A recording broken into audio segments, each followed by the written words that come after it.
we're going to do some supplemental reading because you never know, now is the last moment of one's life. With that kind of attitude, you don't take for granted what you can share with other people in the future. You go ahead and you do what you can do now.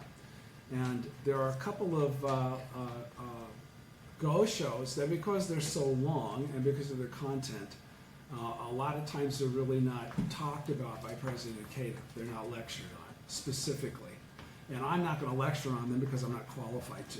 But I do want to go ahead and read them out loud so that because of their length, they're at least accessible to people in an easy form where you can just watch what does this major important writing actually say, rather than hear people refer to it. So one of the most important writings is the Risho on Kokoran, on establishing the correct teaching for the peace of the land. And what this basically establishes is the fact that the advent of the teaching of Nam-myoho Renge-kyo is for the purpose of establishing this harmonious circumstance throughout the world that we call Kosen Rufu. And it basically has a formula for achieving this Kosen Rufu. So part of that then would have to qualify on what basis are you saying this new kind of thinking is valid? Where are its roots? What qualifies it as being this unique and special teaching? So this is kind of like where Nichiren kicks off the predication and premise of Nam-myoho Renge-kyo in the latter day of the law. And again, I'm not qualified to lecture on it, but you should at least know what the content is and the format and so forth. I'm going to read from the dictionary first what the definition here of that particular teaching is all about. Then I'm going to read the background. Then I'm going to start reading the text of the sutra, or of the Gosho. So from page 479 of the Dictionary of Buddhism, it says, on establishing the correct teaching for the peace of the land. Abbreviated as on establishing the correct teaching.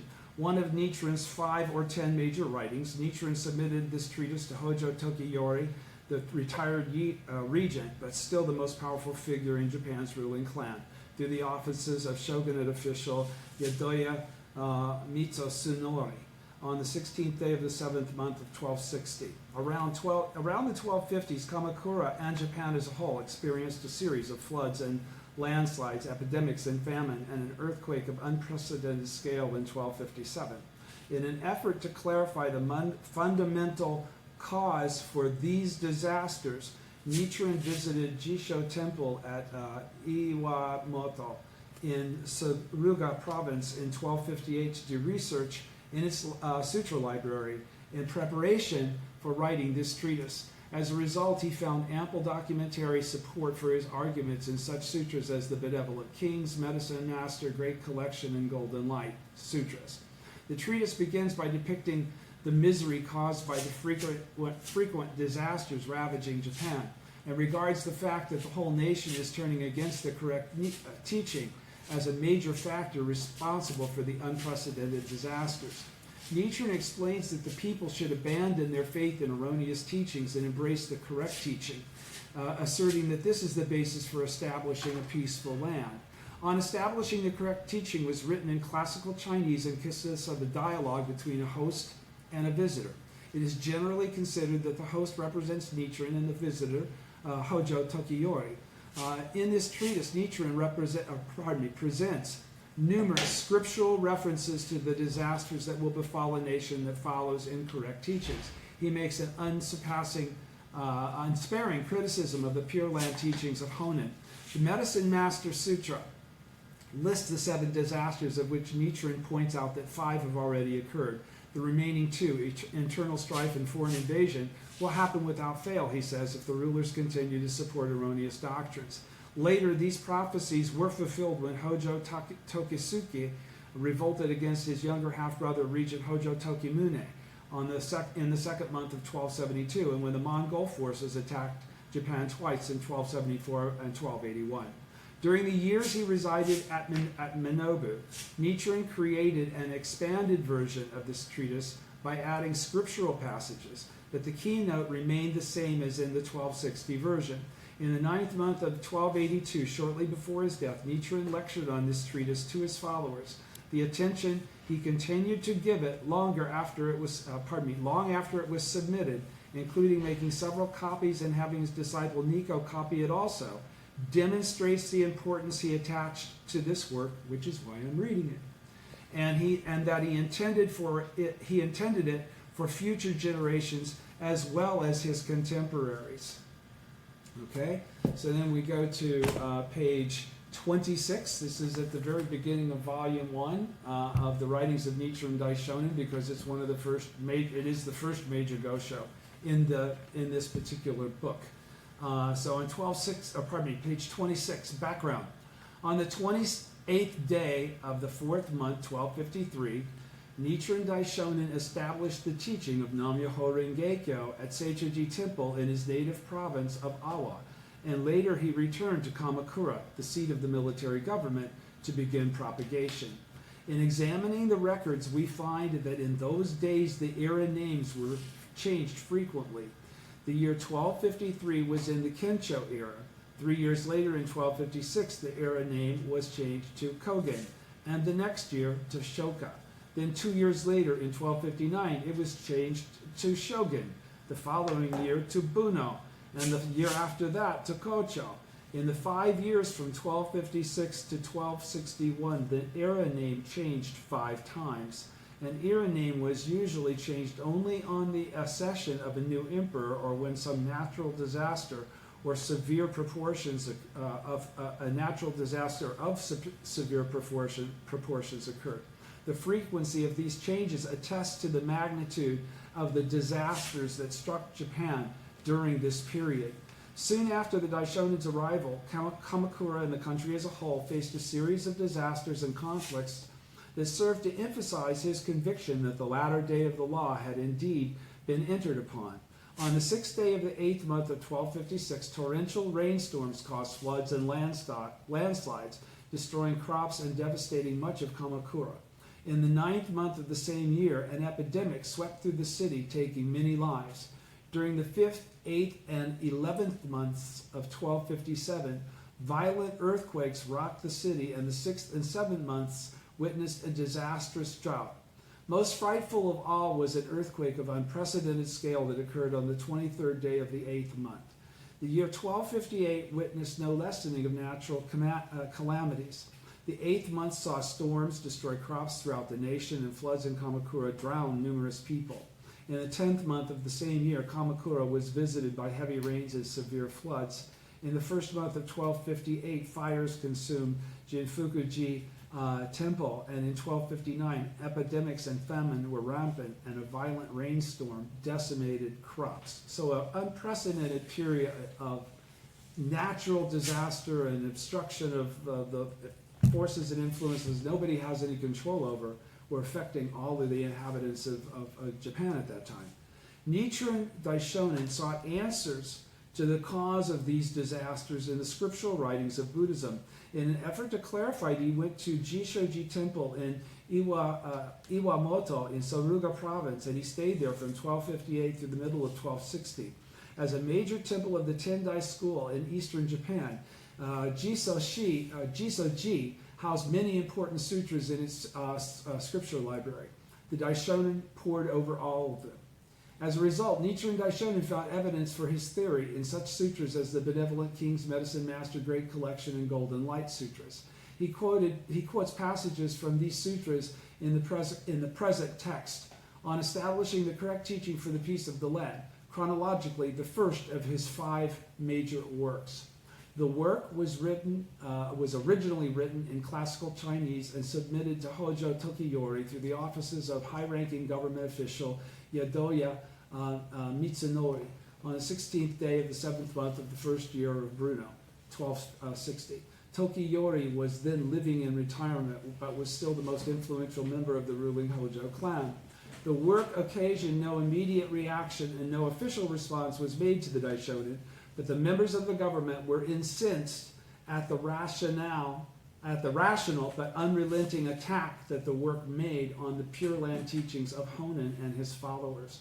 Government officials who were Pure Land followers apparently encouraged an attack made on the Daishonin's dwelling at Matsubagayatsu in Kamakura on the 27th day of the 8th month. The Daishonin narrowly escaped and made his way to the province of Shimosa to stay at the home of a follower. He returned to Kamakura early in the following year, 1261.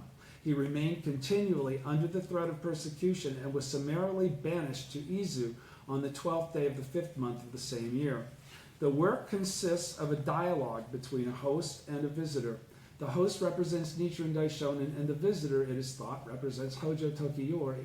At the outset, the host lays the blame for the disasters that have befallen the country on the belief in an erroneous religion, the Pure Land teachings of Honen. The host says this. Presented are numerous scriptural references by the host to disasters that will befall a nation that follows false teachings. The Daishonin puts particular emphasis on a passage in the Medicine Master Sutra that describes 7 types of disasters that will strike such a nation. Of these calamities, he points out 5 have already occurred, and 2, the calamity of invasion from foreign lands and the calamity of revolt within one's own domain, have yet to occur. The Daishonin cautions that these will come about if the doctrines of the Lotus Sutra are not followed. Later, the prophecies of internal strife and foreign invasion were fulfilled when Hojo Tokesuke revolted against his younger half-brother, Regent Hojo Tokimune, in 1272, and when the Mongols attacked Japan twice in 1274 and 1281. In terms of its view of the relationship between the people's religious beliefs and the realization of a peaceful society, on establishing the correct teaching holds an important position in Nichiren Daishonin's writings. The Daishonin lived at a time of authoritarian government, and he probably felt that through an appeal to the most powerful members of the government, he could help bring about a reformation of society. That this appeal was ignored only spurred his unremitting effort to propagate his teachings for the peace and happiness of society, a task he would pursue to the end of his life. And his full expectation, which is very, very obvious from the very beginning, was that once he laid out this very reasonable, doctrinally based argument for why his teaching was now correct and should be embraced, and the other one specifically rejected because of what's in the Lotus Sutra, he really assumed everybody would jump on that. You know, just like all of us do when we start to practice, we begin to, our first thought is, all my friends will want to know. And then it's shocking who wants to know and who doesn't want to know. So we'll go to page 6. This is kind of a long Gosho. As most of his major writings are. They're treatises. I'm going to relax and take my time and drink coffee while I read this and get as far along as I possibly can.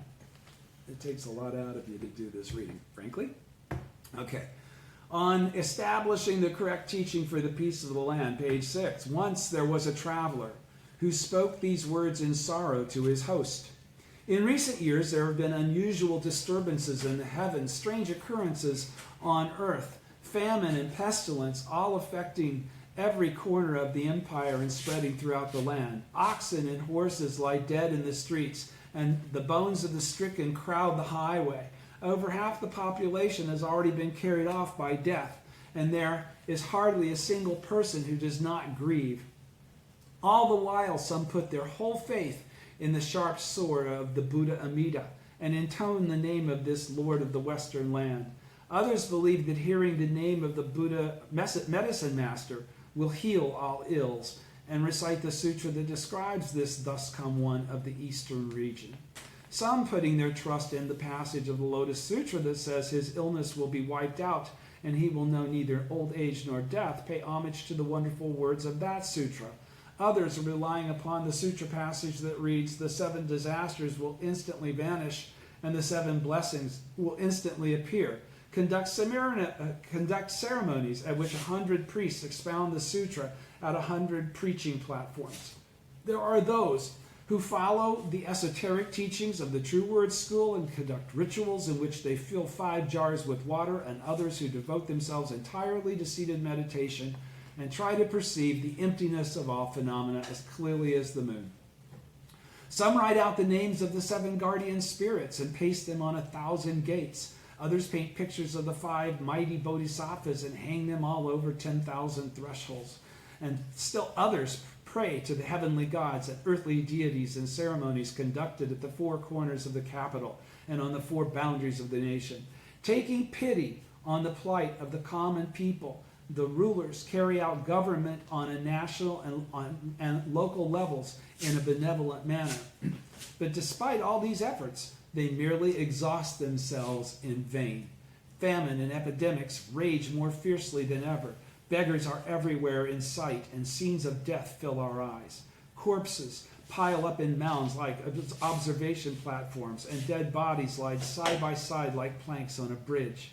If we look about, we find that the sun and the moon continue to move in their accustomed orbits, and the 5 planets follow the proper course. The 3 treasures of Buddhism continue to exist, and the period of 100 reigns has not yet expired. Then why is it that the world has already fallen into decline and that the laws of the state have come to an end?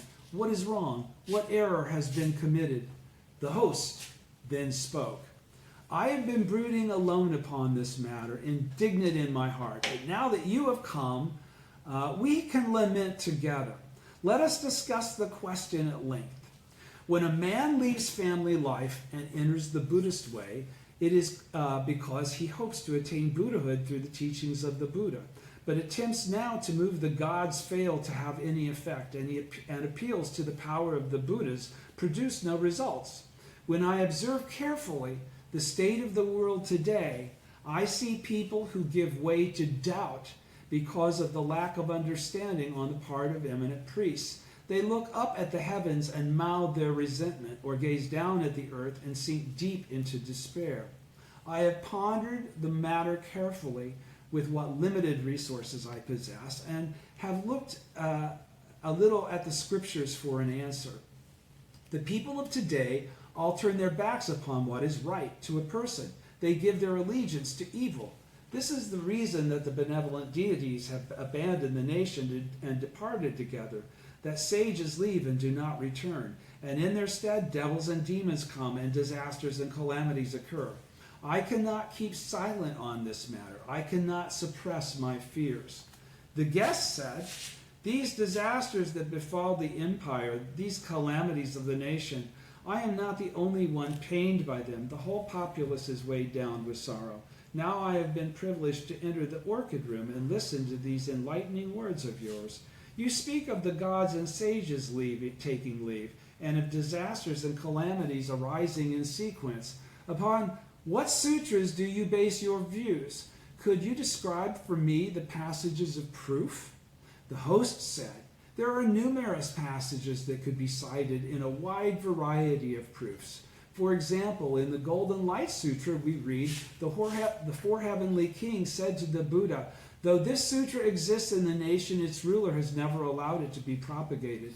In his heart, he turns away from it, and he takes no pleasure in hearing its teachings. He neither makes offerings to it, honors it, nor praises it, nor is he willing to honor or make offerings to the 4 kinds of Buddhists who embrace this sutra. In the end, he makes it impossible for us and other countless heavenly beings who are our followers to hear this profound and wonderful teaching. He deprives us of the sweet dew of its words and cuts us off from the flow of the correct teaching, so that our majesty and strength are drained away. Thus the number of beings who occupy the evil paths increases, and the number who dwell in the human and heavenly realms decreases. People fall into the river of the sufferings of birth and death and turn their backs on the road to nirvana. Okay? That was, again, that was the heavenly beings talking there. Okay? He says, world-honored one, we the 4 heavenly kings, as well as our various followers and the yakshas and other beings, observing this state of affairs, have decided to abandon this nation, for we have no heart to protect it. And it is not we alone who cast aside this ruler. All the great benevolent deities who guard and watch over the country, over the countless different regions of the country, will also invariably reject him. And once we and the others abandon and desert this nation, then many different types of disasters will occur in the country, and the ruler will fall from power. Not a single person in the entire population will possess a heart of goodness, and there will be nothing but binding and enslaving, killing and injuring, anger and contention. People will slander each other or fawn upon one another, and the laws will be twisted until even the innocent are made to suffer. Pestilence will become rampant. Comets will appear again and again. 2 suns will come side by side, and eclipses will occur with unaccustomed frequency. Black arcs and white arcs will span the skies as harbingers of ill fortune. Stars will fall, the earth will shake, and noises will issue from the wells. Torrential rains and violent winds will come out of season. Famine will constantly occur, and grains and fruits will not ripen. Marauders from many other regions will invade and plunder the nation. The people will suffer all manner of pain and affliction, and no place will exist where one may live in safety. Okay, and that was all from the Benevolent King Sutra, right?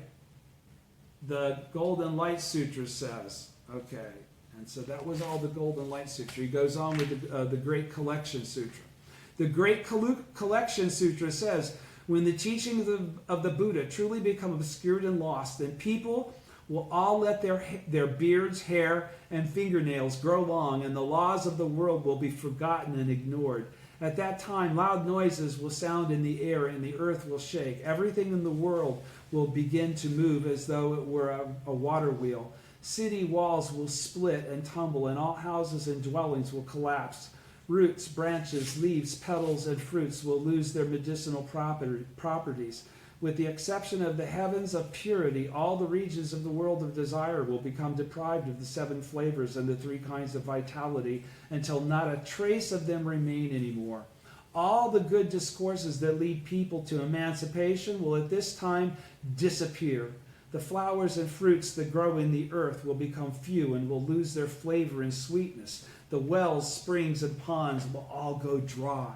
The land everywhere will turn brackish and will crack open and warp into hillocks and gullies. All the mountains will be swept by fire, and the heavenly beings and dragons will no longer send down rain. The seedlings of crops will all wither and die. All the living plants will perish, and even the weeds will cease to grow anymore. Dust will rain down until all is darkness, and the sun and moon no longer shed their light. All the 4 directions will be afflicted by drought, and evil omens will appear again and again. The 10 evil acts will increase greatly, particularly greed, anger, and foolishness, and people will think no more of their fathers and mothers than does the roe deer. Living beings will decline in numbers, in longevity, physical strength, dignity, and enjoyment. They will become estranged from the delights of the human and heavenly realms, and all will fall into the paths of evil.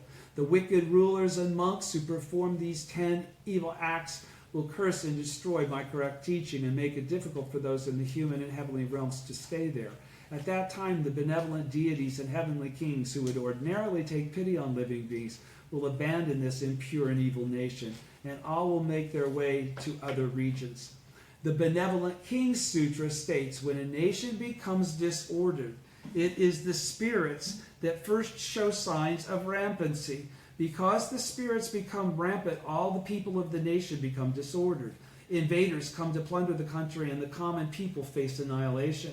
The ruler, the high ministers, the crown prince, the other princes, and 100 officials all quarrel with one another over right and wrong. Heaven and earth manifest prodigies and strange occurrences. The 28 constellations, the stars and the sun and the moon appear at irregular times and in irregular positions, and numerous outlaws rise up. Top of page 9. The same sutra states, the Benevolent King Sutra. The same sutra also states, now when I use the 5 types of vision to clearly perceive the 3 existences, I see that in their past existences, all the rulers served 500 Buddhas, and that is the reason that they were able to become emperors and sovereigns. And that is also the reason that all the various sages and arhats are born in their nations and bring great benefits. But if a time should come when the good fortune of these rulers runs out, then all the sages will abandon them and depart. Once the sages have departed, then the 7 disasters are certain to arise. The Medicine Master Sutra states, If disasters and calamities should befall members of the ruling Kshatritra class and anointed kings, such disasters will be as follows: the calamity of disease and pestilence among the populace, the calamity of invasion from foreign lands, the calamity of revolt within one's own domain, the calamity of irregulars and strange occurrences among the stars and constellations, the calamity of eclipses of the sun and the moon, the calamity of unseasonable wind and rain, and the calamity of rain that fails to fall even when the season for it has come and gone.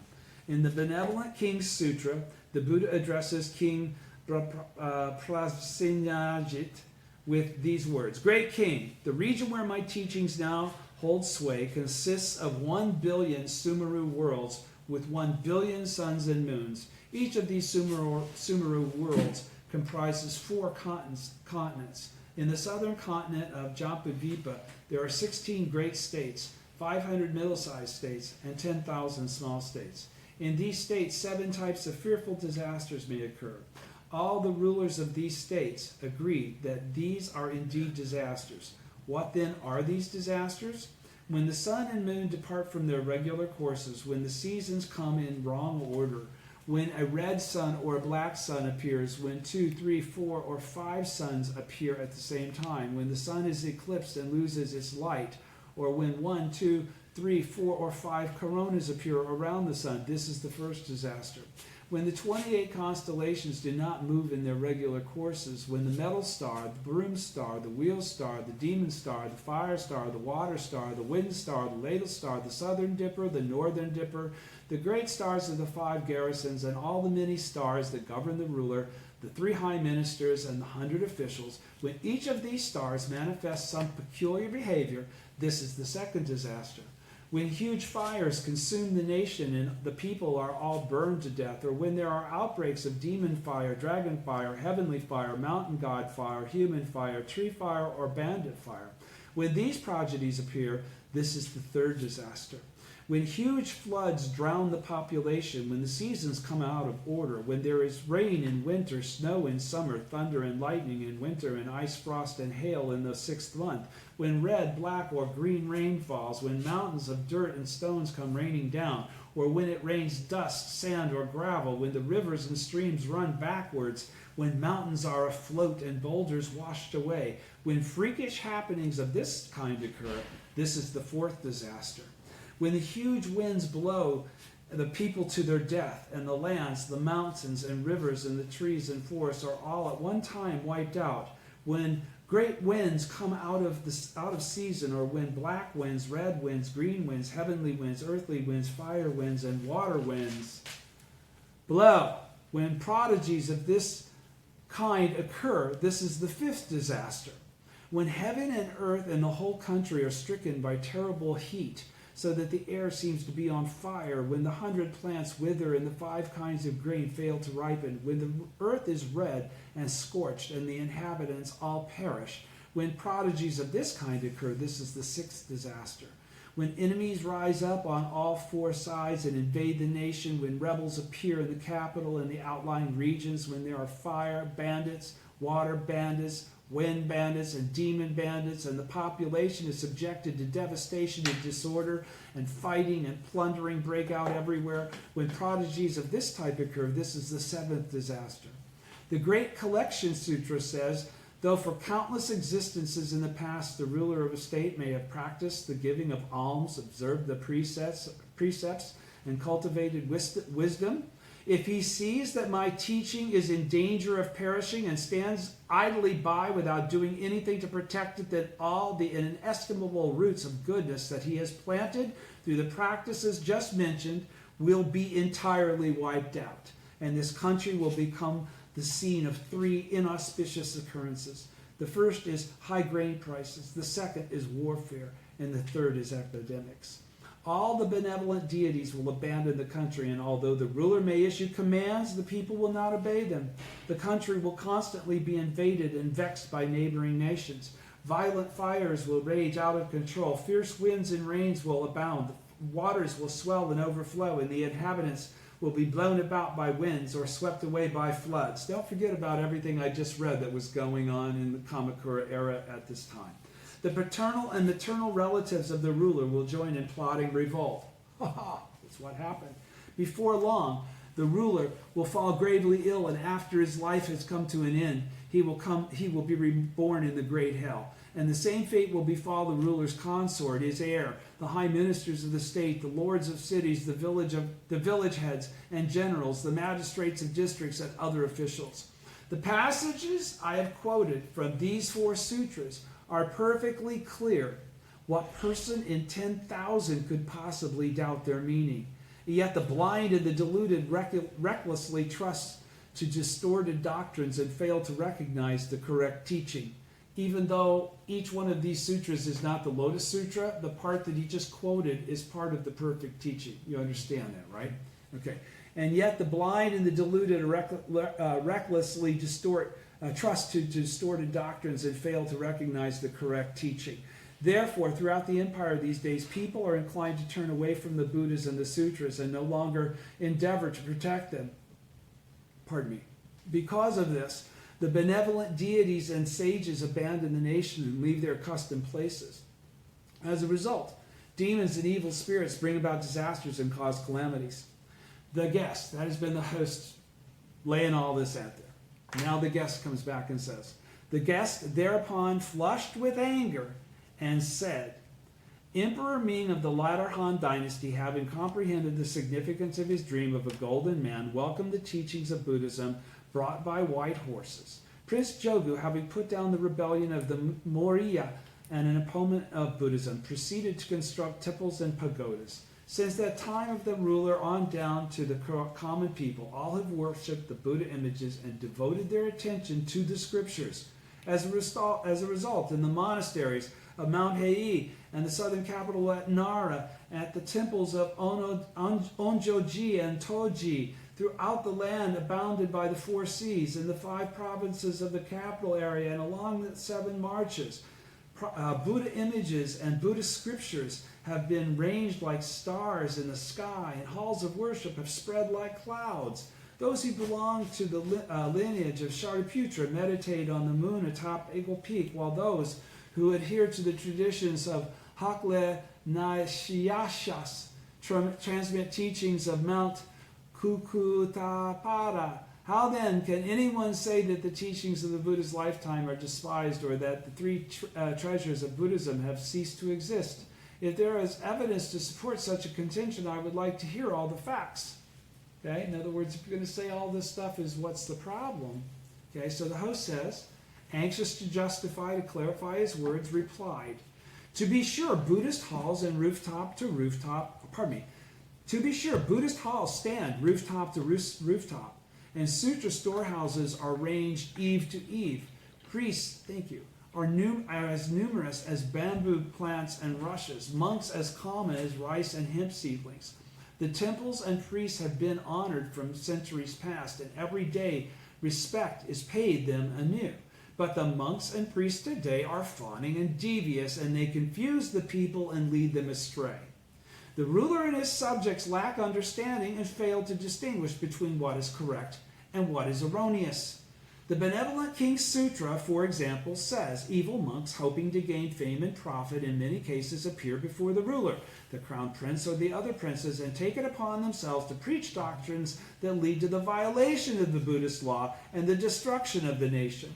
The ruler, failing to perceive the truth of the situation, listens to and puts faith in such doctrines and proceeds to create regulations that are perverse in nature and do not accord with the rules of Buddhist discipline. In this way, he brings about the destruction of Buddhism and of the nation. The Nirvana Sutra states, Bodhisattvas have no fear of mad elephants. What you should fear are evil friends. Even if you are killed by a mad elephant, you will not fall into the 3 evil paths. But if you are killed by an evil friend, you are certain to fall into them.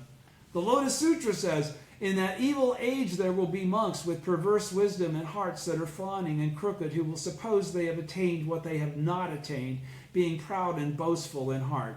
Or there will be forest-dwelling monks wearing a clothing of patched rags and living in retirement, who will claim that they are practicing the true way, despising and looking down on all humankind. Greedy for profit and support, they will preach the law to white-robed laymen and will be respected and revered by the world as though they were arhats who possess the 6 transcendental powers. Because in the midst of the great assembly they constantly try to defame us, they will address the rulers, high ministers, Brahmins, and householders, as well as the other monks, slandering and speaking evil of us, saying, "These are men of perverted views who preach non-Buddhist doctrines." In a muddied kalpa, in an evil age, there will be many things to fear. Evil demons will take possession of others, and through them curse, revile, and heap shame on us. The evil monks of that muddied age, failing to understand the Buddhist expedient means, how he preaches the law in accordance with what is appropriate, will confront us with foul language and angry frowns. Again and again, we will be banished. The Nirvana Sutra says, after I have passed away and countless hundreds of years have gone by, the sages of the 4 stages, too, will have all passed away. After the former day of the law is ended and the middle day of the law is begun, there will be monks who give the appearance of abiding by the rules of monastic discipline, but they will scarcely ever read or recite the sutras, and instead will crave all kinds of food and drink to nourish their bodies. Though they wear the clothes of a monk, they will go about searching for alms like so many huntsmen who, with narrowing eyes, stalk softly. They will be like a cat on the prowl for mice, and they will constantly reiterate these words, "I have attained arhatship." Outwardly, they will seem to be wise and good, but within, they will harbor greed and jealousy. And when they are asked to preach the teachings, they will say nothing, like Brahmins who have taken a vow of silence. They are not true monks. They merely have the appearance of monks. Consumed by their erroneous views, they slander the correct teaching. When we look at the world in light of these passages of Scripture, we see that the situation is just as they describe it. In other words, the host is saying everything is just like that right now. When we look at the world in the light of these passages of Scripture, we see that the situation is just as they describe it. If we do not admonish the evil priests, then how can we hope to do good? He's talking about doing shakabuku in society. The guest, growing more indignant than ever, said, "A wise monarch, by acting in accord with heaven and earth, perfects his rule. A sage, by distinguishing between right and wrong, brings order to the world. The monks and priests of the world today enjoy the confidence of the entire empire. If they were in fact evil monks, then the wise ruler would put no trust in them. If they were not true sages, then worthies and learned persons would not look up to them. But now, since worthies and sages do in fact honor and respect them, they must be nothing less than paragons of their kind. Why then do you pour out these wild accusations and dare to slander them?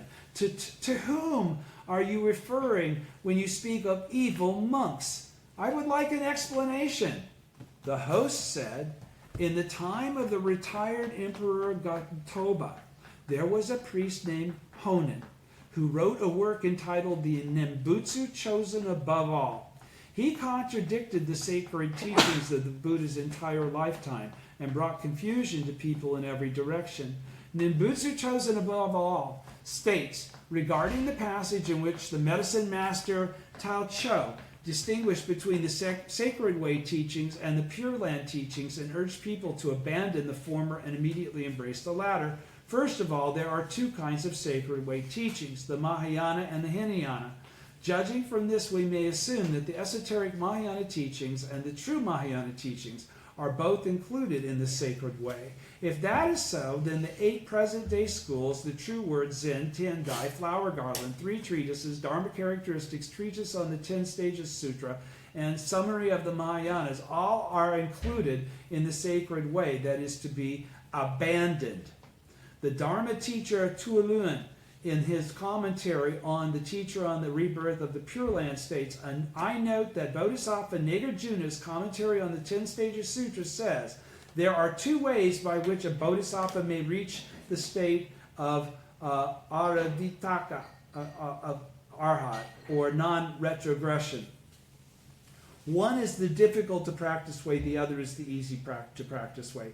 The difficult to practice way is the same as the sacred way teachings, and the easy to practice way is the Pure Land teachings. Students of the Pure Land school should first of all understand this point. Though they may be people who have previously studied the sacred way teachings, if they wish to become followers of the Pure Land teachings, they must discard the sacred way and give their allegiance to the Pure Land teachings. Honen also says, regarding the passage in which Reverend Shantou distinguishes between correct and sundry practices and urged people to abandon the sundry and embrace the correct, concerning the first of the sundry practices, that of reading and reciting sutras, with the exception of the recitation of the Meditation on the Buddha Infinite Light Sutra and the other sutras that preach rebirth in the Pure Land, the Nimbutsu Sutras, the embracing, reading, and recitation of all other sutras, whether Mahayana or Hinayana, esoteric or exoteric or esoteric, is to be regarded as a sundry practice, which he's saying abandon. So he's all in Honen's face here. You're following this, right? So Honen has said some pretty radical shit to bring out the Nimbutsu teachings, predicated on what's in all these other sutras. Concerning the third of the sundry practices, that of worshiping, with the exception of worshiping the Buddha Amida, the worshiping or honoring of any other Buddhas or Bodhisattva. In other words, you can't worship anyone but Amida, or deity in this world, is to be regarded as a sundry practice. In light of his statement, I declare that one should abandon such sundry practices and concentrate upon the practice of the Pure Land teachings. What reason would we have to abandon the correct practices of the Pure Land teachings, which ensure that out of 100 persons, all 100 will be reborn in the Pure Land, and cling instead to the various sundry practices and procedures which could not save even one person in 1,000? Followers of the way should ponder this carefully. Followers of the way should ponder this carefully. There's quotation marks, so that's all been Honen saying this, right? Honen further states in the Jinyan era catalog on the Buddhist canon, we find it recorded that from the 600 volumes of the Great Wisdom Sutra to the Eternity of the Law Sutra, the exoteric and esoteric sutras of Mahayana were the great vehicle, total 637 works in 2,883 volumes. The phrase from the Meditation Sutra, reading and reciting the great vehicle, should be applied to all these works. You should understand that when the Buddha was preaching according to the capacity of his various listeners, he for the first time taught the two methods of concentrated meditation and unconcentrated meditation. But later, when he revealed his own enlightenment, he ceased to teach these two methods. The only teaching that once revealed shall never cease to be taught is the single doctrine of the Nimbutsu. Honen also states, regarding the passage that says that the practitioner of the Nimbutsu must possess three kinds of mind, it is found in the Meditation Sutra. In the commentary on that sutra, Shantou says, someone may ask, if there are those who differ in understanding and practice from the followers of the Nimbutsu, persons of distorted and mistaken belief, how should we confront them? I will now make certain that their perverse and differing views will not cause trouble. These persons of evil views with different understanding and different practices are compared to a band of robbers who call back the traveler who has already gone one or two steps along his journey. In my opinion, when his commentary speaks of different understanding, different practices, varying doctrines, and varying beliefs, they are referring to the teachings of the sacred way. Finally, in a concluding passage, Honen says, if one wishes to escape quickly from the sufferings of birth and death, one should confront these two superior teachings and then proceed to put aside the teachings of the sacred way and choose those of the Pure Land. And if one wishes to follow the teachings of the Pure Land, one should confront the correct and sundry practices and then proceed to abandon all of the sundry and devote one's entire attention to the correct. When we examine these passages, we see that Honen quotes the erroneous explanations of Tan Lan, Tao Cho, and Shantou, and establishes the category of the sacred way and the Pure Land teachings, and of the difficult to practice and the easy to practice ways. He then takes all of the 637 works in 2,883 volumes that comprise the Mahayana teachings of the Buddha's lifetime, includes those of the Lotus Sutra and True Word Sutras, along with all the Buddhas and Bodhisattvas and the deities of this world, and assigns them to the categories of the sacred way teachings, the difficult to practice way, and the sundry practices, and assigns all of them to the categories of the sacred way teachings, the difficult to practice way, and the sundry practices, and urges people to discard, close, ignore, and abandon them. So he would be saying abandon the Lotus Sutra. With these 4 injunctions, he leads all people astray because he leads them away from the source of Buddhahood. On top of that, he groups together all of the sage monks of the 3 countries of India, China, and Japan, as well as the students of Buddhism of the 10 directions, and calls them a band of robbers, causing the people to insult them. So he actually sets everybody up to slander, which is what the host is saying is what's led to all of these natural disasters. The sages and deities have left the land. In doing so, he turns his back on the passage in the 3 Pure Land Sutras, the passage of his own school, which contains Amida's vow to save the people, accepting only those who commit the 5 cardinal sins and those who slander the correct teaching. More fundamentally, he shows that he fails to understand the warning contained in the 2nd volume of the Lotus Sutra, the heart and core of the entire body of teachings of the Buddha expounded in the 5 periods of his preaching life, which reads, if a person fails to have faith but instead slanders this sutra, the Lotus, when his life comes to an end, he will enter the Avicii hell. Now, when we have come to this latter age, when people are no longer sages, each enters his own dark road, and all alike forget the direct way. How pitiful that no one cures them of their blindness. How painful to see them taking up these false beliefs in vain. As a result, everyone from the ruler on down, everyone from the ruler of the nation on down to the common people, the common believer, As a result, everyone from the ruler of the nation on down to the common people believes that there are no true sutras outside of the 3 Pure Land Sutras, and no Buddhas other than the Buddha Amida and with his 2 attendants. Once there were men like Dengyo, Gishin, Jikaku, and Chisho who journeyed 10,000 miles across the waves to China to acquire the sacred teachings, and there visited the mountains and rivers to pay reverence to Buddhist statues and carry them back.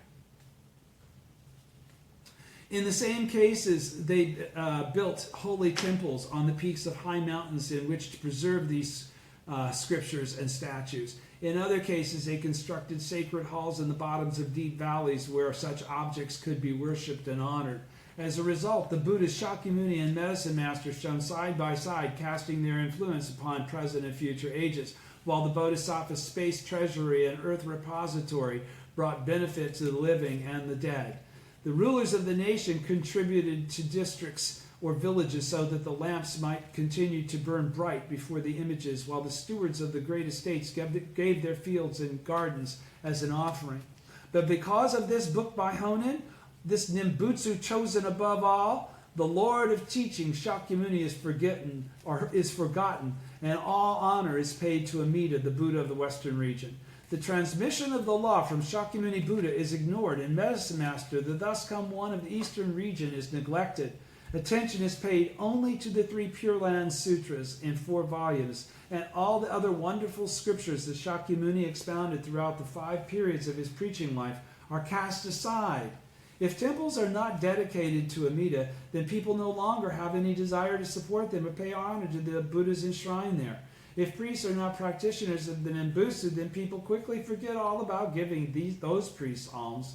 As a result, the halls of the Buddha have fallen into ruin, scarcely a wisp of smoke rising above their moss-covered roof tiles, and the priests' quarters have become empty and dilapidated, the dew deep on the great grasses in their courtyards. And in spite of such conditions, no one gives a thought to protecting the law or to restoring the temples. Hence, the sage priests who once presided over the temples leave and do not return, and the benevolent deities who guarded the nation depart and no longer appear. This has all come about because of this Nimbutsu chosen above all by Honen. How pitiful to think that in the space of a few decades, hundreds, thousands, tens of thousands of people have been deluded by these devilish teachings and in so many cases confused as to the true teachings of Buddhism. If people favor what is only incidental and forget what is primary, can the benevolent deities be anything but angry? If people cast aside what is perfect and take up what is biased, can the world escape the plots of demons? Rather than offering up 10,000 prayers for remedy, it would be better simply to outlaw this one evil. This time the guest was truly enraged and said, in the ages since our original teacher, the Buddha Shakyamuni, preached the 3 Pure Land Sutras, the Dharma teacher Tan Luan had originally studied the 4 treatises, but abandoned them and put all his faith in the Pure Land teachings. Similarly, the medicine master Tao Cho ceased to spread the various practices of the Nirvana Sutra and devoted all his attention to propagating the practice that leads one to the Western Pure Land. The Reverend Shan Tao discarded the sundry practices and established the single practice of the Nembutsu, and the supervisor of the priest Eshin collected essential passages from various sutras to form his work, making the single practice of the Nembutsu the essence of his teaching. Such was the manner in which these men honored and respected the Buddha Amida, and uncountable numbers of people, as a result, were able to gain rebirth in the Pure Land. He's assuming they died and that's where they went. Of a particular note was the sage Honen, who as a child entered the monastery on Mount Hei. By the time he was 17, he had worked his way through all 60 volumes of the Tendai literature and had investigated all the 8 schools and mastered their essentials. In addition, he had read through the entire body of sutras and treatises 7 times and exhausted all the works of exegesis and exegesis, all the works of exegesis and biography. In other words, all the non-biographical biographies, okay? His wisdom shone like the sun and moon, and his virtue exceeded that of the earlier teachers. His direct works, his exegesis, that's what it is, his direct works and biography. In spite of all this, he was in doubt as to the proper path of emancipation and could not make out the true meaning of nirvana. Therefore, he read and examined all the texts he could, pondered deeply and considered every possibility, and in the end put aside all the sutras and concentrated on the single practice of the Nembutsu. In addition, he received confirmation to his dedication when Shantao miraculously appeared to him in a dream, and he proceeded to spread his doctrines among friends and strangers in all 4 corners of the land. Therefore, he was hailed as an incarnation of the Bodhisattva of great power, or was revered as Shantao reborn. In every quarter, people of eminent and lowly birth alike bowed their heads in respect, and men and women from all over Japan sought him. Since that time, the springs and autumns have succeeded each other, and the years have piled upon years. And yet you insist upon putting aside the venerable teachings of Shakyamuni Buddha contained in the Pure Land Sutras, and willfully speak evil of the passage describing the oath of the Buddha Amida. Why do you try to blame the sacred age of Honen for the disasters of recent years, going out of your way to slander the former teachers of the Pure Land doctrines and to heap abuse on the sage Honen?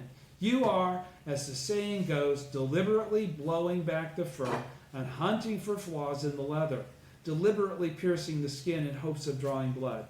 From ancient times to the present, the world has never seen such a speaker of evil, such as you, host. You had better learn a little caution and restraint. When you pile up such grave offenses, how can you hope to escape punishment? And of course, he was going to be banished twice after writing this, right? He says, I am afraid even to sit here in your company. So he knew how seriously what he was writing, what he was saying, what he was doing was, okay? I am afraid even to sit here in your company. I must take up my staff and be on my way.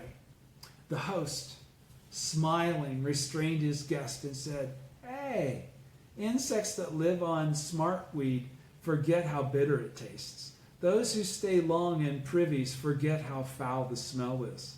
Here you listen to my good words and think them wicked. Point to a slanderer of the law and call him a sage. Mistrust the correct teacher and take him for an evil priest. Your confusion is great indeed, and your offense anything but light. Listen to my explanation of how this confusion arose, and let us discuss the matter in detail. Shakyamuni Buddha expounded the 5 periods of doctrines, established the order in which they were to be preached, and divided them into the provisional and true teachings. But Tan Luan, Tao Chou, and Shantou embraced the provisional teachings and forgot about the true ones, went by what had been taught in the earlier period of the Buddha's life, and discarded what was taught later, and were not the kind of men and they were not the kind of men who delve into the deep places of Buddhist doctrine. Honen in particular thought he followed the practices advocated by these earlier men, was ignorant as to their source. How do we know this? Because he lumped together all the 637 Mahayana scriptures in 2,883 volumes, and along with them all the Buddhas and Bodhisattvas and the deities of this world, and urged people to discard, close, ignore, and abandon them, with these 4 injunctions corrupting the hearts of all people. Thus he poured out perverted words of his own invention, and took absolutely no cognizance of the explanations put forth in the Buddhist scriptures, because he didn't even know what they said. He is the worst kind of baseless, his is the worst kind of baseless talk. It's not based on anything, no doctrine to back him up. A clear case of defamation. There are no words to describe it, no way to censure it that is too mild. And yet people all put their faith in this baseless talk of his, and without exception pay honor to his Nimbutsu chosen above all. As a consequence, they revere the 3 sutras of the Pure Land and cast all the other sutras aside and look look up to one Buddha alone, Amida, of the land of perfect bliss, and forget about the other Buddhas. A man such as Honen is in truth the arch enemy of the Buddhas and the scriptures, and the foe of sage priests and ordinary men and women alike, because his teaching will keep ordinary men and women from achieving the way. And now his distorted teachings have spread throughout the 8 regions of the country, permeating the 10 directions. You become quite horrified when I blame the earlier period for the disasters that have occurred in recent years. Perhaps I should cite a few examples from the past to show you that you are the one that's mistaken in your feelings. The second volume of Great Concentration and Insight, Tiantai, quotes a passage from records of the historian that says, in the closing years of the Chou dynasty, there were persons who let their hair hang down, went about naked to the waist, and did not observe the rites and regulations. The annotations on Great Concentration and Insight, Mielo, in the second volume explains this passage by quoting from So's commentary on Spring and Autumn Annals as follows. When King Ping of the Chou first moved his capital to the east, he saw men by the Yi River who let their hair hang down and perform sacrifices in the fields. Someone who had great understanding said, in less than 100 years the dynasty will fall from the rites that are being already neglected. From this it is evident that the portent appears first, and later the disaster itself comes about. The Great Concentration and Insight passage goes on to say, Tiantai continues, Wan Qi was a man of ordinary talent, but he let his hair grow like a mass of brambles and left his belt undone. Later, the sons of the aristocracy all imitated him until those who behaved in a churlish and insulting manner were thought to be acting quite naturally, and those who were restrained and proper in their behavior were ridiculed as mere peasants. This was a sign that the Suma family, the rulers of the Western Qin dynasty, would meet with their downfall. Similarly, the record of a pilgrimage to China in search of the law by the great teacher Jikaku states that in the first year of the Huichang era, 841, Emperor Wu Tsuang of the Tang dynasty, Tang dynasty, commanded the priest Qing Xuan of the Chang Qing Su temple to transmit the Nimbutsu teachings of the Buddha immediately to the various temples. Qing Suang spent 3 days in each temple, going about from one temple to another without ever ceasing. In the second year of the same era, soldiers from the land of the Uyghurs invaded the borders of the Tang Empire. In the third year of the same era, the regional commander in the area north of the Yellow River suddenly raised a revolt. Later, the kingdom of Tibet once more refused to obey orders from China, and the Uyghurs repeatedly seized Chinese territory. On the whole, the conflicts and uprisings were like those that prevailed at the time when the Qing dynasty and the military leader Xing Yu were overthrown, and the towns and villages were devastated by fires and other disasters. What was even worse, Emperor Wu Zun carried out a vast campaign to wipe out Buddhist teachings and destroyed a great many temples and pagodas. He was never able to put down the uprisings and died in agony shortly after. This is the essence of Jikaku's original passage. In view of these events, we should consider the fact that Honen belonged to the time of the retired Emperor Go-Toba, around the Kinnin era, 1201 to 1204. What happened to the retired emperor is evident before our very eyes. Thus, the Tang China provided an earlier example of the fall of an emperor, and our own country offers similar proof. You should neither doubt this nor consider it strange. The only thing to do now is to abandon the evil ways and to take up those that are good, to cut off this affliction at the source, to cut it off at the root. The guest, this has all been the host obviously, the guest, looking somewhat mollified, said, "Though I have not yet probed deeply into this matter, I believe I understand to some degree what you are saying.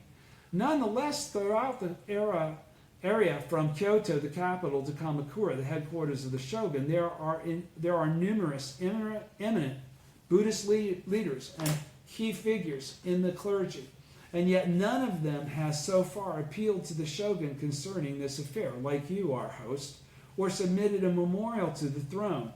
You, on the other hand, a person of humble position, think nothing of spewing out offensive accusations. Your assertion goes too far, and your behavior is unreasonable." The host said, "Though I may be a person of little ability, I have reverently given myself to the study of Mahayana. A blue fly, if it clings to the tail of a thoroughbred horse, can travel 10,000 miles, and the green ivy that twines around the tall pine can grow to 1,000 feet. I was born as a son of one Buddha, Shakyamuni, and I serve the king of scriptures, the Lotus Sutra. How could I observe the decline of the Buddhist law and not be filled with emotions of pity and distress? Moreover, the Nirvana Sutra states, if even a good monk sees someone destroying the teaching and disregards him, failing to reproach him, to oust him, as Chang'an reminded us, failing to reproach him, to oust him, or to punish him for his offense, then you should realize that that monk is betraying the Buddha's teaching. This is why we do shakabuku. But if he ousts the destroyer of the law, reproaches him, or punishes him, then he is my disciple and a true voice hearer. Although I may not be a good monk, I certainly do not want to be accused of betraying the Buddha's teaching. Therefore, in order to avoid such charges, I have cited a few general principles and given a rough explanation of the matter. Earlier in the Ginnin era, 1224 to 1225, petitions to the throne were submitted time and time again by the two temples of Inrakuji and Kofukuji. And as a result, an imperial command and a letter of instruction from the shogunate were handed down, ordering that the wood blocks used in printing Honen's Nimbutsu, chosen above all, be confiscated and be brought to the great lecture hall of Inrakuji. There they were burned in order to repay the debt owed to the Buddhas of the three existences. In addition, orders were given that the menials of the Kanjin-in shrine should dig up and destroy Honen's grave. Then Honen's disciples Rukan, Shoko, Jokaku, Sasho, and others were condemned by the imperial court to exile in distant regions and were never pardoned. In view of these facts, how can you say that no one has submitted a complaint to the authorities concerning these matters? The guest continued to speak in a mild manner, replied. So the guest is obviously constantly amping down in his emotion, right? He's being subdued by the argument. The guest continued to speak in a mild manner, continuing to speak in a mild manner, replied. One could hardly say that Honan is the only one who disparages sutras and speaks ill of other priests, since you do the same thing yourself. However, it is true that he takes the 637 Mahayana scriptures in 2,883 volumes, along with all other Buddhas and Bodhisattvas and the deities of this world, and urges people to discard, close, ignore, and abandon them. There is no doubt that these 4 injunctions are his very words. The meaning of the passage is quite clear, but you keep harping on this one little flaw in the jewel and severely slandering him for it. And I do not know whether he spoke out of delusion or out of enlightenment. Between you and Honan, I cannot tell which is wise and which is foolish, or determine whose assertions are right and whose are wrong. However, you assert that all the recent disasters are to be traced in Nembutsu chosen above all, speaking quite volubly on that point and elaborating on the meaning of your assertion. Now, surely the peace of the world and surely the peace of the world and the stability of the nation are sought by both ruler and subject and desired by all of the inhabitants of the country. The nation achieves prosperity through the Buddhist law, and the law is proven worthy of reverence by the people who embrace it. If the nation is destroyed and the people are wiped out, then who will continue to pay reverence to the Buddha? Who will continue to have faith in the law? Therefore, one must first of all pray for the safety of the nation and then work to establish the Buddhist law. Now, if you know of any means whereby disasters can be prevented and troubles brought to an end, I would like to hear about it. The host said, there is no doubt that I am the foolish one. I would never dare claim to be wise. However, I would just like to quote some passages from the scriptures and offer some brief thoughts. Concerning the means for ensuring order in the nation, there are numerous passages in both Buddhist and non-Buddhist texts, and it would be difficult to cite them all here. Since taking up the study of Buddhism, however, I have frequently given thought to this matter, and it seems to me that restraining those who slander the law and respecting the followers of the correct way will assure stability within the nation and peace in the world at large. And to back up my assertion, my thinking of that, he says, in the Nirvana Sutra we read, the Buddha said, with the exception of one type of person, you may offer alms to all kinds of persons and everyone will praise you. Chunda said, what do you mean when you speak of one type of person? The Buddha replied, I mean the type described in this sutra as violators of the precepts. Chunda spoke again, saying, I am afraid I still do not understand. May I ask you to explain further? The Buddha addressed Chunda, saying, by violators of the precepts, I mean the ichkantika. In the case of all other types of persons, you may offer alms. Everyone will praise you, and you will achieve great. Pardon me. You will achieve great rewards. Chunda spoke once more, asking, what is the meaning of the term ichkantika or ichkantika? Ichkantika. The Buddha said, Chunda, suppose there should be monks or nuns, laymen or women who speak careless and evil words and slander the correct teaching, and that they should go on committing these grave acts without ever showing any inclination to reform or any sign of repentance in their hearts. Persons of this kind, I would say, are following the path of the ichkantika. Again, there may be those who commit the 4 grave offenses or are guilty of the 5 cardinal sins, and who, though aware that they are guilty of serious faults from the beginning, have no trace of fear or contrition in their hearts, or, if they do, give no outward sign of it. When it comes to the correct teaching, they show no inclination to protect, treasure, and establish it over the ages. And that's what he's really qualifying, is your ability, your devotion to the law is the defining thing there. But rather speak of it with malice and contempt. Their words replete with error. People of this kind, too, I would say, are following the path of the Ichkantika. But with the exception of this one group of people called Ichkantika, however, you may offer alms to all others, and everyone will praise you. Elsewhere in the same sutra, the Buddha spoke in these words: when I recall the past, I remember that I was the king of a great state in this continent of Jampadvipa. My name was Senyo, and I loved and venerated the great vehicle scriptures. My heart was pure and good. It had no trace of evil, jealousy, or stinginess. Good men, at that time I cherished the great vehicle teachings in my heart. When I heard the Brahmins slandering these correct and equal sutras, I put them to death on the spot. Good men, as a result of that action, I have never thereafter fallen into hell. I never thereafter fell into hell.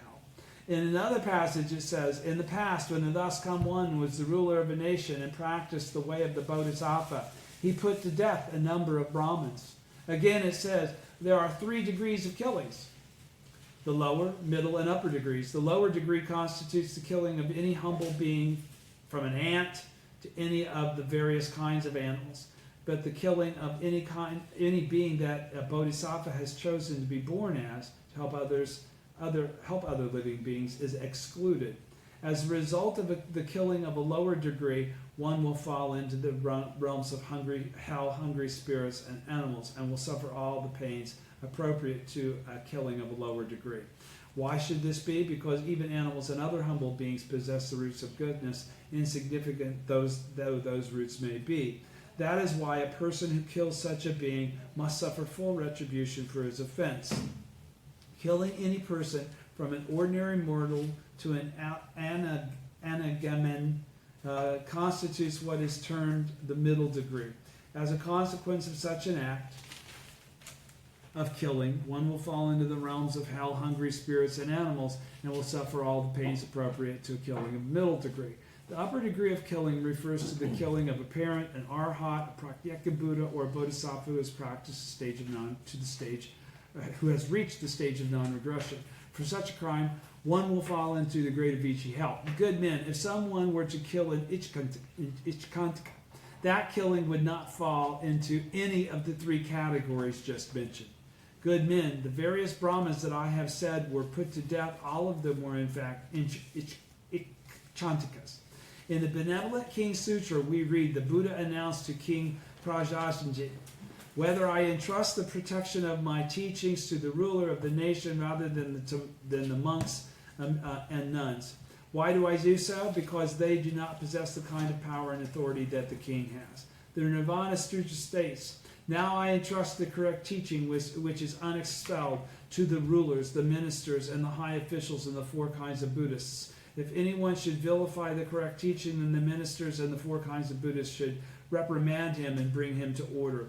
It also states, the Buddha replied, Bodhisattva Kashayapa, it is because I was a defender of the correct teaching that I've been able to attain this diamond-like body. Good men, defenders of the correct teaching, need not observe the 5 precepts or practice the rules of proper behavior. Rather, they should carry knives and swords, bows and arrows, halberds and lances. Again, the Buddha said, even though there were many of those who observed the 5 precepts, they do not deserve to be called practitioners of the great vehicle. But even if one does not observe the 5 precepts, then one may be called a practitioner. But even if one does not observe the 5 precepts, if one defends the correct teaching, then one may be called a practitioner of the great vehicle. Defenders of the correct teaching ought to arm themselves with knives and swords, weapons and staves. Even though they carry swords and staves, I would call them men who observe the precepts. The Buddha likewise said, good man, in past ages, in this very city of Kushinagara, a Buddha appeared whose name was the thus come one, joy increasing. After this Buddha passed away, the correct teaching that he had taught remained in the world for countless millions of years. Finally, only 40 more years were left before the Buddhist teachings were due to come to an end. At that time, there was a monk named Realization of Virtue who observed the precepts. There were many monks at this time who violated the precepts, and when they heard this monk preaching, they all conceived evil designs in their hearts, and arming themselves with swords and staves, approached this teacher of the law. At this time, the ruler of the kingdom was named Possessor of Virtue.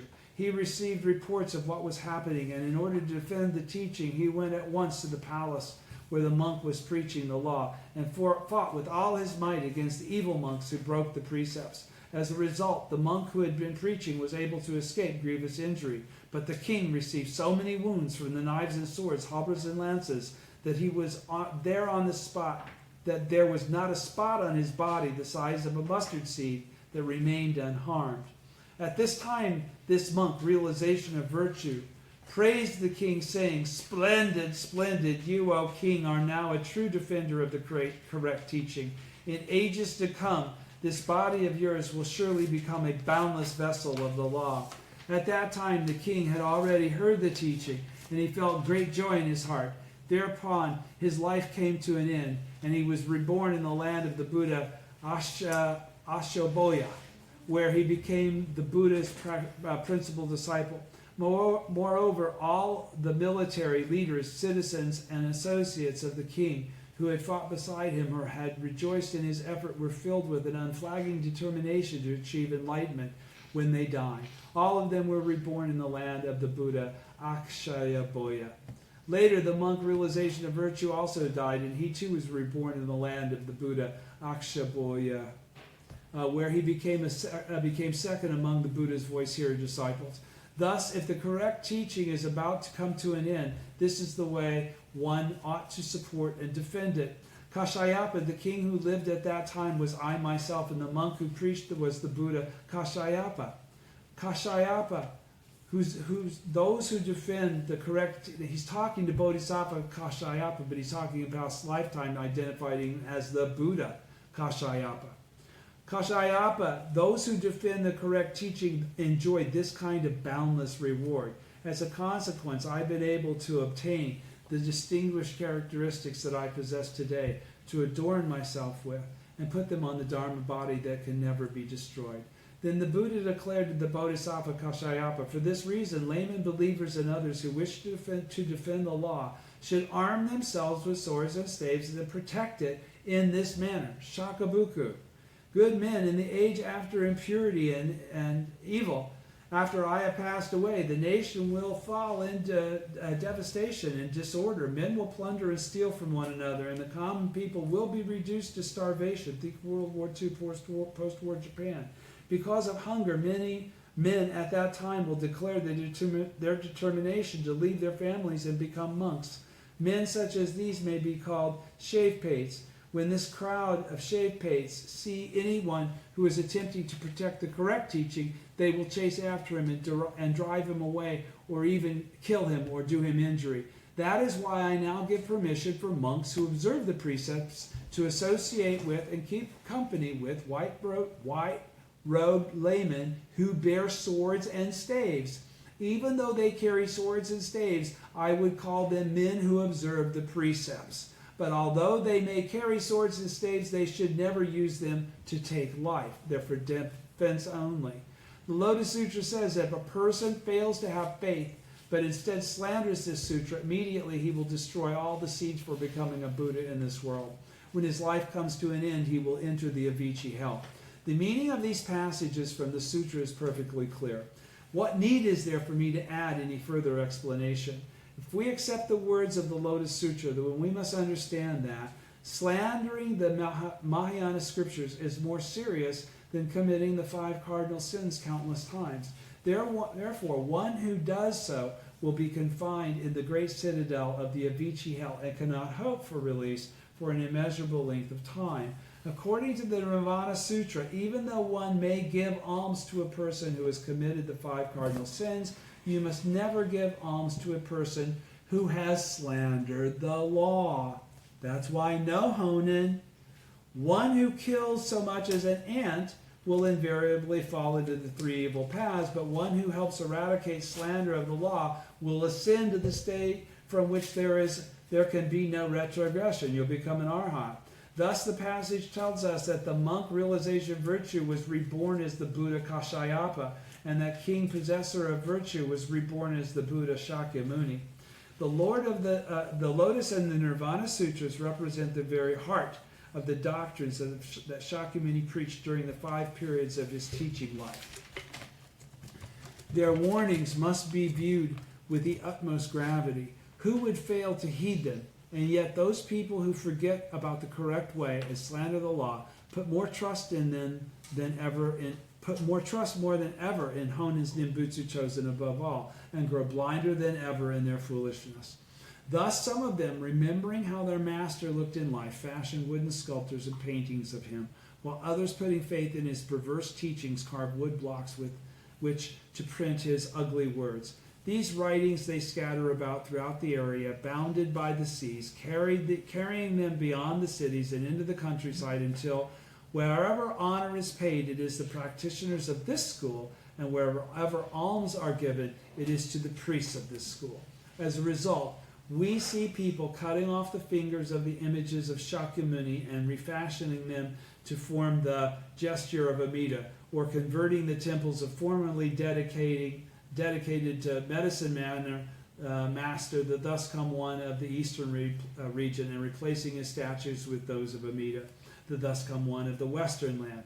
Or we find the ceremony of copying the Lotus Sutra, which had been carried out for over 400 years on Mount Hei, being suspended, and the copying of the 3 Pure Land Sutras substituted in its place, or the annual lectures on the doctrines of the great teacher Tentai being replaced by the lectures on the teachings of Shentao.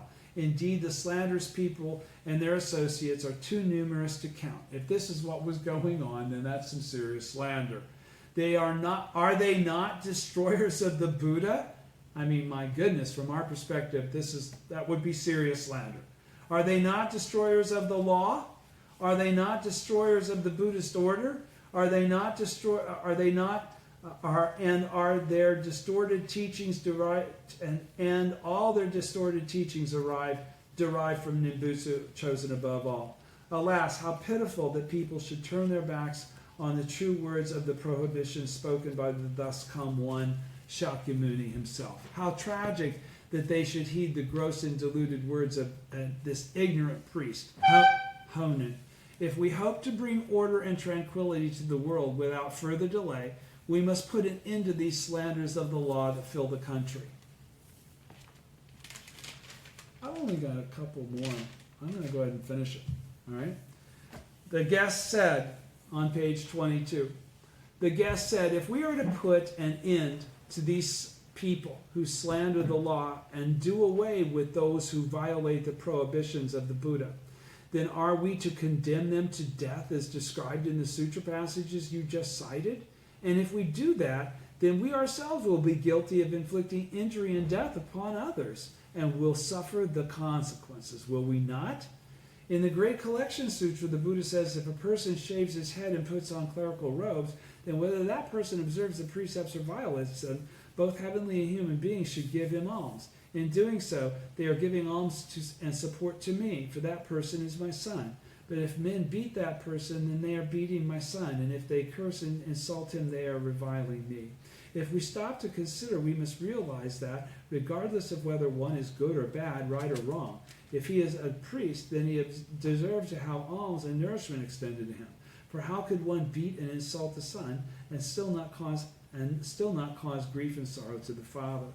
The Brahmins of the Bamboo Staff School who killed the venerable Madhyayana have for a long time been sunken in the depths of the hell of incessant suffering. Because Devadatta murdered the nun Utpalavarna, he has for a long time gasped in the flames of the Avicii hell. Examples from earlier ages make the matter perfectly clear, and latter ages fear this offense most of all. You speak of punishing those who slander the law, but to do so would violate the Buddhist prohibitions. I can hardly believe that such a course would be right. How can you justify that? The host said, you have clearly seen the sutra passages that I have cited, and yet you can ask a question like that? Are they beyond the power of your mind to comprehend? Or do you fail to understand the reasoning behind them? I certainly have no intention of censuring the sons of the Buddha. My only hatred is for the act of slandering the law. According to the Buddhist teachings, prior to Shakyamuni's According to the Buddhist teachings, prior to Shakyamuni, slanderous monks would have incurred the death penalty. But since the time of Shakyamuni, the one who can endure the giving of alms to slanderous monks is forbidden in the sutra teachings. Now, if all four kinds of Buddhists within the 4 seas and the 10,000 lands would only cease giving alms to wicked priests and instead all come over to the side of good, then how could any more troubles arise to plague us or disasters come to confront us? Do you understand what he just said? He says, you don't have to kill anybody, just stop supporting them. Stop doing what they tell you to do. That's incorrect. Just abandon it and chapter closed. It'll fix itself. All right? Mm-hmm. With this, the guest moved off of his mat in a gesture of respect, straightened the collar of his robe, and said, the Buddhist teachings vary greatly, and it is difficult to investigate each doctrine in full. I have had many doubts and perplexities and have been unable to distinguish right from wrong. Nevertheless, this work by the sage Honen, Nimbutsu chosen above all, does in fact exist. And it lumps together all the various Buddhist sutras, bodhisattvas, and deities, and says that one should discard, close, ignore, and abandon them. The meaning of the text is perfectly clear. And as a result of this, the sages have departed from this nation. The benevolent deities have left their dwellings. Hunger and thirst fill this world, and disease and pestilence spread widely. Now, by citing passages from a wide variety of scriptures, you have clearly demonstrated the rights and wrongs of the matter. Therefore, I have completely forsaken my earlier mistaken convictions, and my ears and eyes have been opened on point after point. Pardon me. Therefore, this is the guest. Pardon me. There can be no doubt. So the guest is now agreeing. Pardon me. There can be no doubt that all people from the ruler on down to the general populace rejoice in and desire the stability of the nation and the peace of the world. If we can quickly put an end to the alms that are given to these ichkantikas, and ensure that continuing support is instead given to the host of true priests and nuns, if we can still these white waves that trouble the ocean of the Buddha and cut down these green groves that overgrow the mountain of the law, then the world may become as peaceful as it was in the golden ages of Fuxi and Shengnan, and the nation may flourish as it did under the sage rulers Yao and Shun. After that, there will be time to dip into the waters of the law and to decide which are shallow doctrines and which are deep, and to pay honor to the pillars and beams that support the house of the Buddhas. The host exclaimed with delight, the dove is changed into a hawk, the sparrow into a clam. How gratifying! You have associated with a friend in the orchid room and have become as straight as the mugwort growing among hemp. If you will truly give consideration to the troubles I have been describing and put entire faith in these words of mine, then the winds will blow gently and the waves will be calm, and in no time at all we will enjoy bountiful harvests. But a person's heart may change with the times, and the nature of a thing may alter with its surroundings. Just as the moon on the water will be tossed about by the waves, or the soldiers in the vanguard will be cowed by the swords of the enemy, so, although at this moment you may say you believe in my words, I fear that later you may forget them completely. Now, if we wish first of all to bring security to the nation and to pray for our present and future lives, then we must hasten to examine and consider the situation and take measures as soon as possible to remedy it. Why do I say this? Because the 7 types of disasters described in the Medicine Master Sutra, 5 have already occurred. Only 2 have yet to appear, the calamity of invasion from foreign lands and the calamity of revolt within one's own domain. And of the 3 calamities mentioned in the Great Collection Sutra, 2 have already made their appearance. Only one remains, the disaster of welfare. The different types of disaster and the calamity enumerated in the Golden Light Sutra have arisen one after another. Only that described as marauders from other regions invading and plundering the nation has yet to materialize. This is the only trouble that has not yet come. And of the 7 disasters listed in the Benevolent King Sutra, 6 are now upon us in full force. Only 1 has not yet appeared, the calamity that occurs when enemies rise up on all 4 sides and invade the nation. Moreover, as the Benevolent King Sutra says, when a nation becomes disordered, it is the spirits that first show signs of rampancy. Because the spirits become rampant, all the people of the nation become disordered.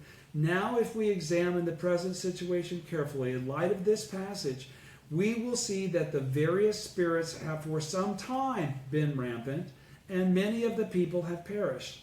If the first predicted misfortune in the sutra has already occurred, it is obvious then, how can we doubt that the later disasters will follow? If, in punishment for the evil doctrines that are upheld, the troubles that have yet to appear should fall upon us one after another, then it will be too late to act, will it not? Emperors and kings have their foundation in the state and bring peace and order to the age. Ministers and commoners hold possession of their fields and gardens and supply the needs of the world. But if marauders come from other regions to invade the nation, or if revolt breaks out within the domain and people's lands are seized and plundered, how can there be anything but terror and confusion? If the nation is destroyed and the people's homes are wiped out, then where can one flee for safety? If you care anything about your personal security, you should first of all pray for order and tranquility throughout the 4 quarters of the land, should you not? If you care anything about your personal security, you should first of all pray for order and tranquility throughout the 4 quarters of the land, should you not? It seems to me that when people are in this world, they all fear what their lot may be at the end, in the life to come. So it is that they put their faith in distorted doctrines and pay honor to slanderous teachings. It distresses me that they should be so confused about right and wrong, and at the same time I feel pity that, having embraced Buddhism, they should have chosen the wrong kind. With the power of faith that is in their hearts, why must they recklessly give credence to distorted doctrines? If they do not shake off these delusions that they cling to, but continue to harbor erroneous views, then they will quickly leave this world of the living and surely fall into the hell of incessant suffering, the reason to do shakabuku. Thus the Great Collection Sutra says, though for countless existences in the past the ruler of a state may have practiced the giving of alms, observed the precepts, and cultivated wisdom, if he sees that my teaching is in danger of perishing and stands idly by without doing anything to protect it, then all the inestimable roots of goodness that he has planted throughout the practices just mentioned will be entirely wiped out. Before long, the ruler will fall gravely ill, and after his life has come to an end, he will be reborn in the great hell. And the same fate will befall the same fate will befall the ruler's consort, his heir, the high ministers of the court, the lords of the cities, the village heads and generals, the magistrates of districts, and other officials. The Benevolent King Sutra states, if persons destroy the teachings of the Buddha, they will have no filial sons, no harmony with their 6 kinds of relatives, and no aid from the heavenly deities and dragons. Disease and evil demons will come day after day to torment them. Disasters will descend on them incessantly, and misfortunes will dog them wherever they go. And when they die, they will fall into the realms of hell, hungry spirits and animals. Even if they should be reborn as human beings, they will be destined to become soldiers or slaves. Retribution will follow as an echo follows a sound, or a shadow follows a form. Someone riding at night may put out the lamp, but the words he has written will still remain. It is the same with the effect of the deeds we perform in the threefold world. The second volume of the Lotus Sutra says, if a person fails to have faith but instead slanders this sutra, when his life comes to an end, he will enter the Avicii hell. And in the never disparaging chapter in the 7th volume, it says, for 1,000 kalpas they underwent great suffering in the Avicii hell. In the Nirvana we read, if a person separates himself from good friends, refuses to listen to the correct teaching, and instead embraces evil teachings, then as a result he will sink down into the Avicii hell, where the size of his body will become 84,000 yojanas in total length and breadth.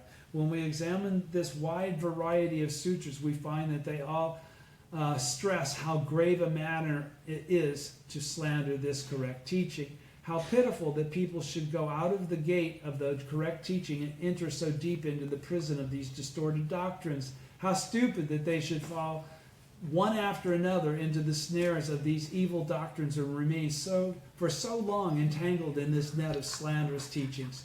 They lose their way in those mists, they lose their way in these mists and miasmas and sink down amid the raging flames of hell. How could one not grieve? How could one not suffer?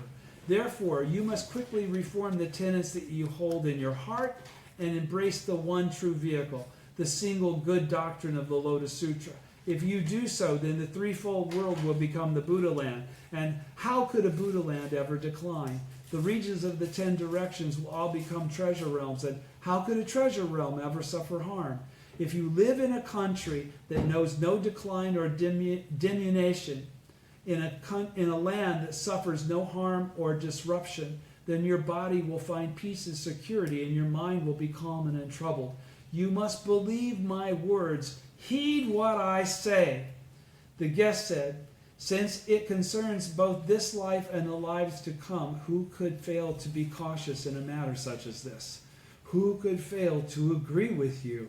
Now when I examine the passages you have cited from the sutras and see exactly what the Buddha has said, I realize that slandering the law is a very grave fault indeed, that violating the law is in truth a terrible offense.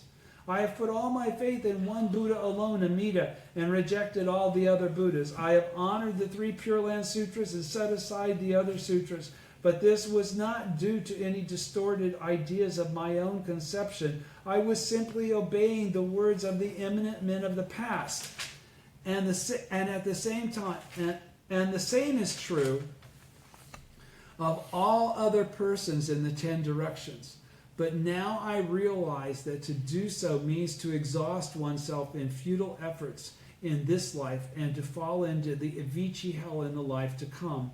The texts you have cited are perfectly clear on this point, and their arguments are detailed. They leave no room for doubt.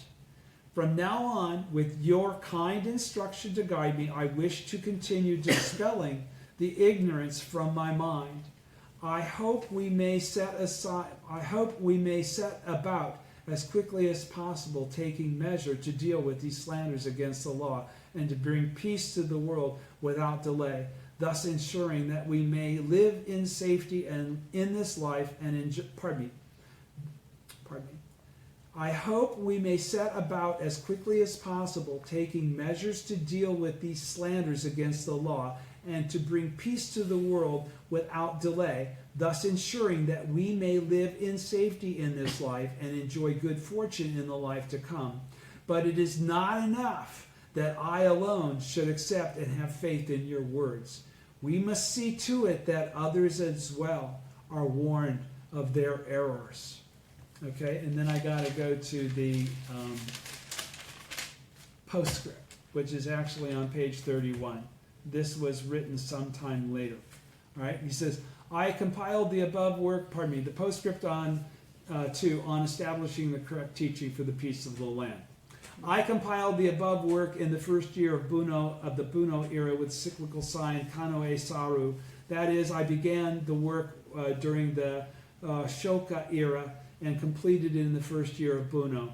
In the first year of the Shoka era, cyclical sign Hinoto Mi, on the 23rd day of the 8th month, at the time when the hour of the dog gives way to the hour of the boar, around 9 o'clock p.m., there was a severe earthquake. Observing this event, I conceived the work. Later in the first year of Bunno, cyclical sign Kanoe Saru, on the 16th day of the 7th month, I presented it to his lordship, the lay priest Saimyoji, who is now deceased, by the way of the lay priest Yadoya. Still later in the first year of the Brunei era, cyclical sign Kano Ne, on the 5th day of the 7th month, when a great comet appeared, I became even more certain of the origins of these disasters. Then on the 18th day of the intercalary first month of the 5th year of Brunei, cyclical sign something I can't even pronounce, 9 years after the first year of Bunno, when I first submitted this on the correct teaching for the peaceful land, an official letter came from the great kingdom of the Mongols that lies in the west, threatening to attack our country. Again, in the 6th year of the same era, a second letter arrived. Thus the prediction that I made in my memorial, the one I just read to you, has already proved to be true. So the two things that hadn't happened yet, in fact, did. He said, has already proved to be true. In view of this, we may suppose that the predictions I made will continue to come true in the future as well. This work of mine has now been substantiated by fact, but this is not solely due to Nichiren's power. Rather, it has come about as a response to the true words of the Lotus Sutra. I copied this work on the 8th day of the 12th month of the 6th year of Bunei, cyclical sign Tsuchinotomi. Thank you. Thank you.